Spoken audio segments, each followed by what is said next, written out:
Fala aí, galera de Cristo, como é que vocês estão? Eu sou Henrique Cruz, bem-vindo ao canal Pisteologos.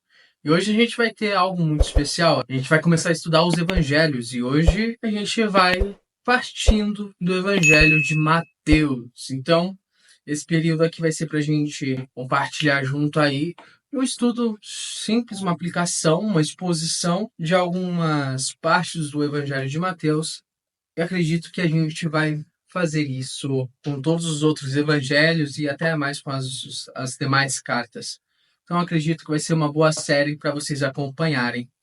Tá bom? Hoje a gente vai focar no Evangelho de Mateus, capítulo 1, versículos 1 a 17. Então, Mateus capítulo 1, versículos 1 a 17. A gente vai tentar expor o máximo possível desse texto e fazer a melhor aplicação possível, tá bom? Sem entrar muito em pormenores dos estudos do grego e essas coisas, mas que seja compreensível para todo mundo. Uma coisa que eu aprendi é que o evangelho tem que ser escutado por todos. Então, tem que ser acessível a todos. Por isso, não esperem também algo muito acadêmico. Não vai ter aqui, tá bom? E você pode estudar comigo não somente aqui no YouTube, mas você pode estudar também comigo no nosso grupo do WhatsApp. Lá a gente responde questões, tem devocionais diários, a gente envia estudos, responde questões básicas sobre a fé e outros questionamentos que as pessoas tenham. Estou sempre disposto a responder e sempre há uma discussão no grupo que é bem legal de se acompanhar. Então, se você tem interesse, é só participar do grupo aqui embaixo. Tá bom? Então vamos começar, Mateus capítulo 1, a genealogia de Jesus. Registro da genealogia de Jesus Cristo, filho de Davi, filho de Abraão. Abraão gerou Isaac, Isaac gerou Jacó, Jacó gerou Judá e seus irmãos. Judá gerou Pérez e Pérez Zerá, cuja mãe foi Tamar. Pérez gerou Esrom, Esrom gerou Arão. Arão gerou Aminadab, Aminadab gerou Naasson, Naasson gerou Salmão, Salmão gerou Boaz, cuja mãe foi Raabe. Boaz gerou Obed, cuja mãe foi Ruth. Obed gerou Jessé, e Jessé gerou o rei Davi. Davi gerou Salomão, cuja mãe tinha sido mulher de Urias. Salomão gerou Roboão, Roboão gerou Abias, Abias gerou Azar. Azar gerou Josafá, Josafá gerou Jorão. Jorão gerou Uzias, Uzias gerou Jotão, Jotão gerou Acas, Acas gerou Ezequias. Ezequias gerou Manassés, e Manassés gerou Amon. Amon gerou Josias, e Josias gerou Jeconias e os seus irmãos, no tempo do exílio da Babilônia. Depois do exílio na Babilônia, Jeconias gerou Salatiel, Salatiel gerou Zorobabel, Zorobabel gerou Abiúde, Abiúde gerou Eliaquim.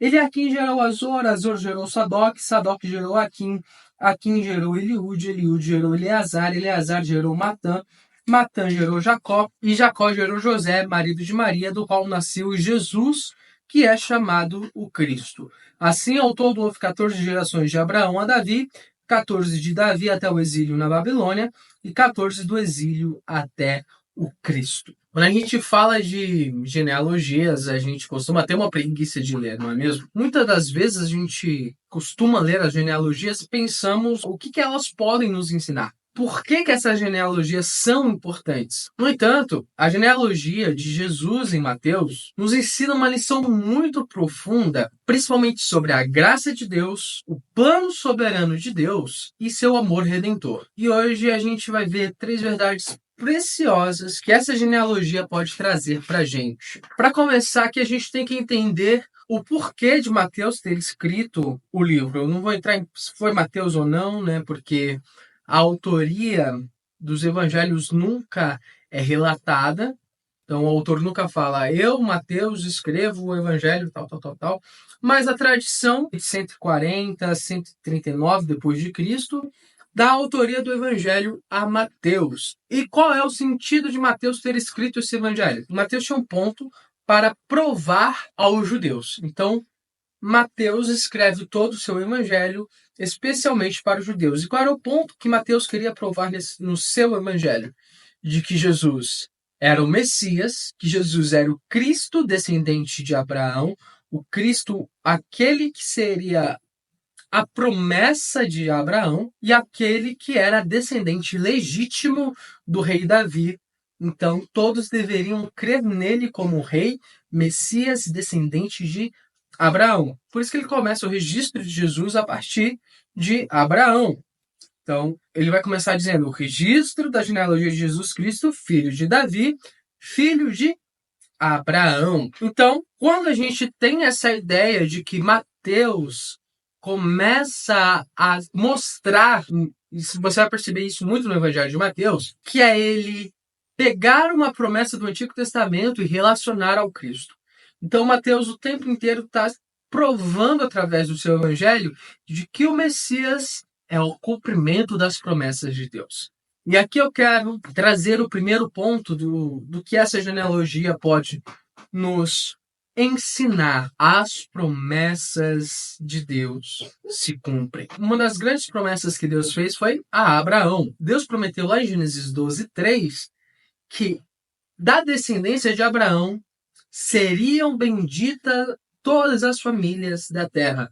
Então, sairia da descendência de Abraão algo que abençoaria todas as nações. Não somente o povo específico do judeu, o povo abraâmico, mas todas as nações seriam abençoadas e Deus chegaria a essas nações por meio da descendência de Abraão.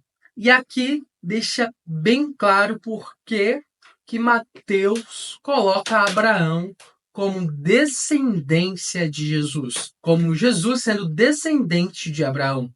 Por quê? Porque ele está dizendo, Deus cumpriu essa promessa. Da descendência de Abraão, o Cristo que veio para cumprir essa promessa. Não somente a Abraão, mas também Davi. Vale ressaltar que Deus prometeu a Davi que o trono dele seria eterno. Lá em 2 Samuel, capítulo 7, versículos 12 e 13, Deus promete uma descendência de um reinado eterno a Davi, que o reino dele jamais teria fim.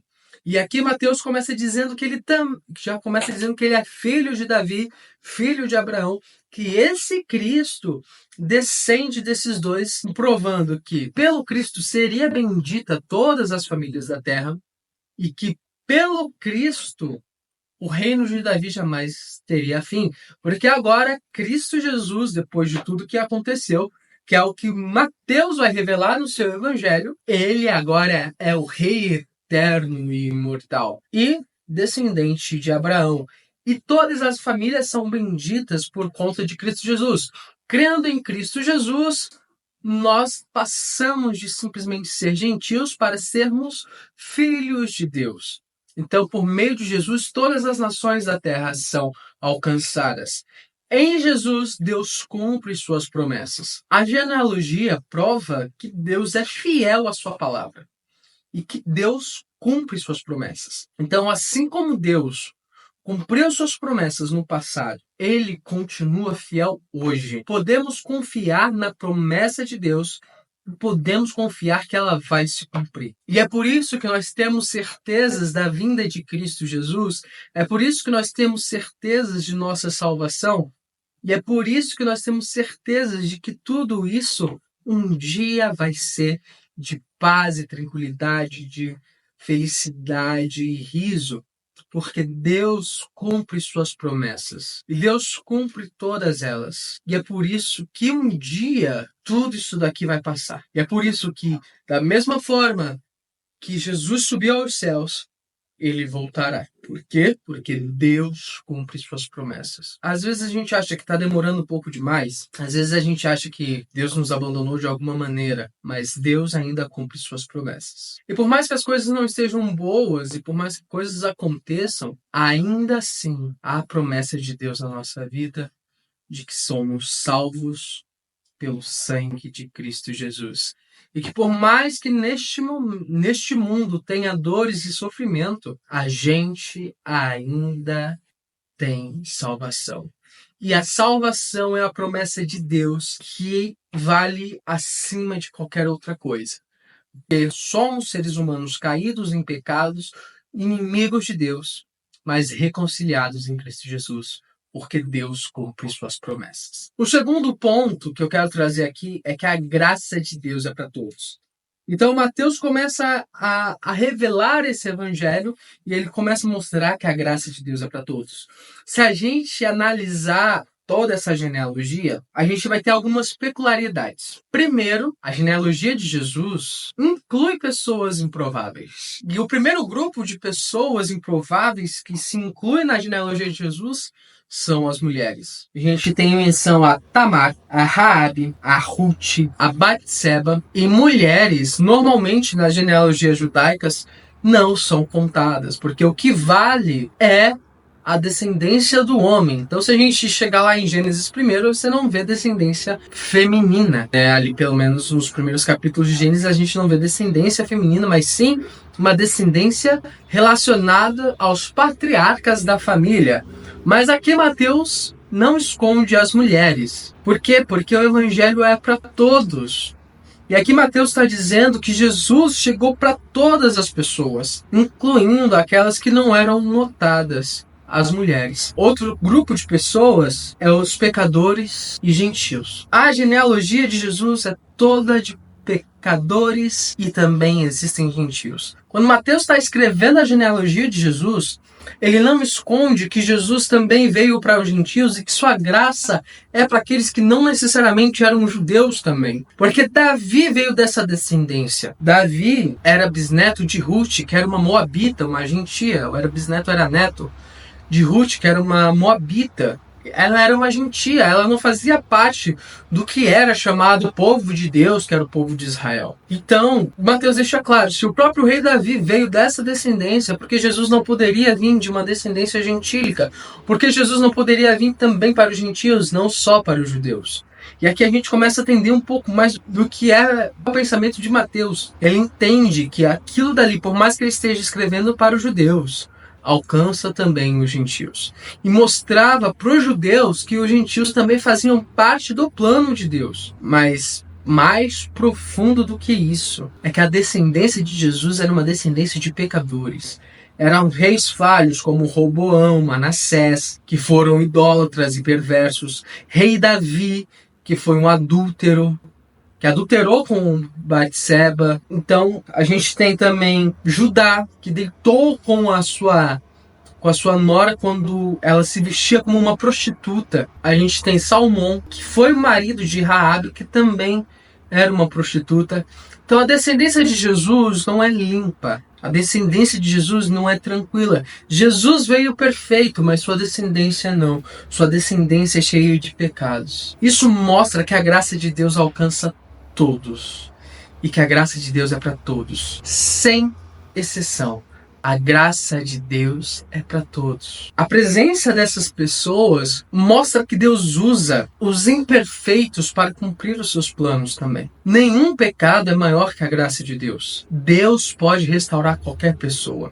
Todas essas pessoas foram restauradas. O seu passado jamais vai definir quem você é. Eu sei que esse tipo de frase hoje é usada muito nesse contexto coaching, e às vezes é muito até perigoso demais a gente usar isso, porque ficou tão banal, mas aqui eu estou falando do seu passado de pecado. O seu passado de pecado não define quem você é, porque você é uma nova criatura em Cristo, porque Ele te chamou, porque Ele te escolheu, porque Ele quis te salvar. E é isso que Mateus está revelando. Cristo veio salvar pecadores. Cristo veio salvar pessoas que são ruins.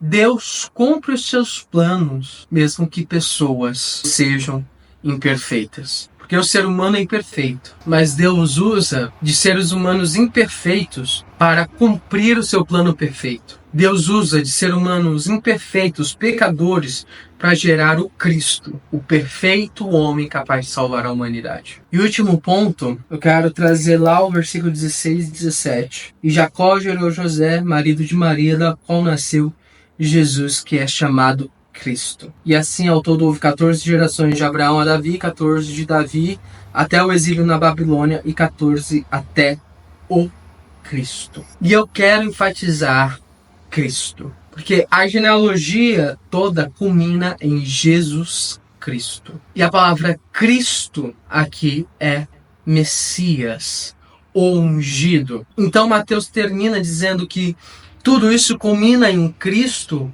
porque ele é o Messias prometido. Jesus é o verdadeiro rei, o verdadeiro salvador. E esse é o terceiro ponto que eu quero deixar bem claro. Ele é o Messias prometido. Ele vem da linhagem de Davi e de Abraão, cumprindo as profecias. Mas Jesus não é apenas um descendente humano dessas figuras, mas ele é o próprio Deus encarnado.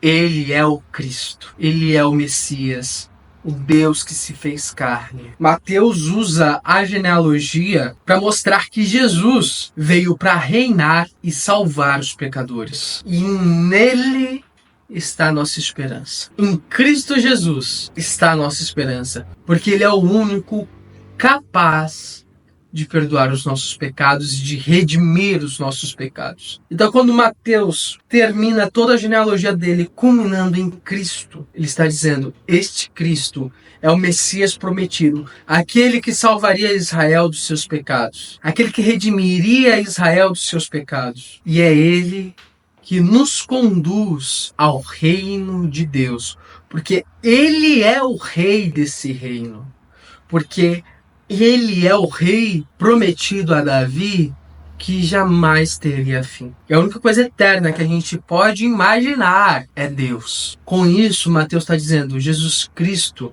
é o Messias e o Deus encarnado.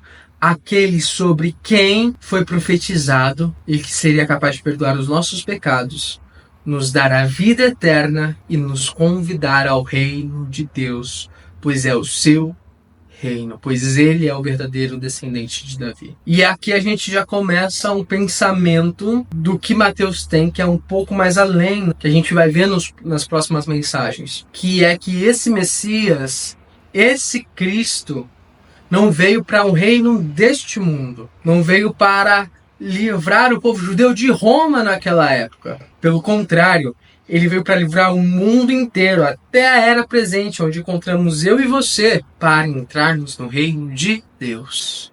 Porque o reino dele é um reino eterno. Então a genealogia de Jesus e Mateus fazendo essa genealogia, nos ensina que Deus cumpre suas promessas. Que sua graça é para todos, independente de quem seja judeu, seja gentil, seja pecador, seja quem for. A graça de Deus é para você. Se Deus pode transformar uma linhagem repleta de falhas e pecados para trazer o Redentor, ele também pode transformar a sua vida, as nossas vidas. Você confia nessas promessas de Deus, mesmo em meio às lutas, sabendo que um dia elas vão ter fim? Mateus quer deixar bem claro: Deus cumpre suas promessas. Então a luta, as perseguições, as provas, este mundo caído, este mundo de dor e sofrimento um dia vão passar, porque Deus cumpre suas promessas. Pode ser que passe agora nessa vida, pode ser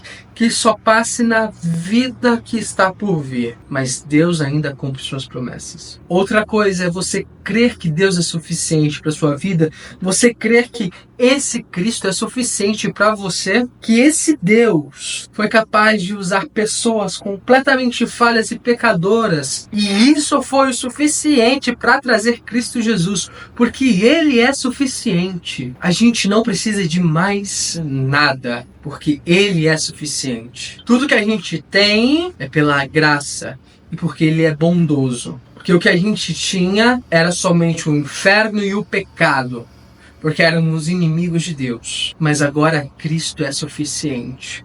Por isso que estamos contentes em toda e qualquer situação, porque Cristo, Deus, nos é suficiente. E com isso eu quero dizer que precisamos nos submeter a Cristo como nosso Rei e como nosso Salvador. Você já se submeteu a Cristo como seu Rei e seu Salvador? Ele é o descendente legítimo de Davi. Ele é o Messias prometido. Ele é a promessa de que o reino jamais teria fim. E ele foi aquele quem foi prometido que redimiria os nossos pecados. Que Deus nos ajude a confiar no seu plano, confiar nas suas promessas e viver pela graça de Cristo revelada nesse pequeno trecho aqui de Mateus. Que ele nos ajude com isso. Amém.